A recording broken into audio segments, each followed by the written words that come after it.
Hi everyone. நீங்கள் யாராவது ட்ரஸ்ட்டை break பண்ணிவிட்டு மறுபடியும் அந்த ட்ரஸ்ட்டை ரீபில்ட் பண்ண ட்ரை பண்ணிட்டு இருக்கீங்களா? அப்போ இந்த வீடியோ உங்களுக்கு தாங்க. நம்ம எல்லாருக்குமே தெரியும், ட்ரஸ்ட்ன்றது ஒரு கண்ணாடி மாதிரி தாங்க. அது ஒரு தடவை உடஞ்சிட்டு ஒட்ட வைக்கிறது ரொம்ப ரொம்ப கஷ்டங்க. நான் இப்போ சொல்ல போகிற 3 விஷயங்களை மட்டும் தயவு செய்து ஃபாலோ பண்ணாதீங்க, இல்லை பண்ணாதீங்க இஃப் நீங்கள் யாரையாவது ட்ரஸ்ட்டை கெயின் பண்ணணும்னு நினைக்கிறீங்க அப்படின்னா. முதல் விஷயம், ப்ராமிஸ் பண்ணாதீங்க யார்கிட்டயுமே. அதாவது இனிமேல் நான் இது செய்யவே மாட்டேன், நான் ப்ராமிஸ் பண்ணுறேன், இந்த தப்பை நான் திருப்பி பண்ண மாட்டேன் அப்படின்னு சொல்லிட்டு சொல்லாதீங்க. ஏன்னா உங்களோட வேர்ட்ஸ் ட்ரஸ்ட்டை பில்ட் பண்ணாதுங்க. கன்சிஸ்டன்ட் ஆக்ஷன் தான் உங்கள் ட்ரஸ்ட்டை பில்ட் பண்ணும்.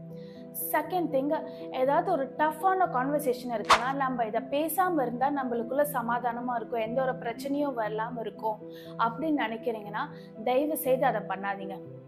நீங்கள் அவாய்ட் பண்ணுற இந்த மாதிரி டஃப் கான்வர்சேஷனை அவாய்ட் பண்ணும்போது உங்களோட டிஸ்டன்ஸை தான் இன்க்ரீஸ் பண்ணுமே தவிர உங்கள் ப்ராப்ளத்தை சால்வ் பண்ணாதுங்க.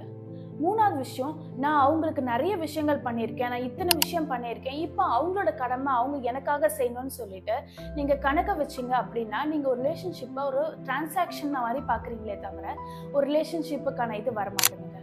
உண்மையான ட்ரஸ்ட்டு நீங்கள் பண்ணுற குட்டி குட்டி விஷயங்கள தாங்க இருக்கு. அவங்களுக்கு என்ன குட்டி குட்டி வேர்ட்ஸ் தரீங்களோ அந்த வேர்ட்ஸை நீங்கள் ஃபாலோ பண்ணி அந்த ஆக்ஷன்ஸ் எடுக்கிறீங்களா அப்படின்றது தாங்க உங்கள் ட்ரஸ்ட்டை பில்ட் பண்ணுறதுக்கான முக்கியமான விஷயமா இருக்கும்.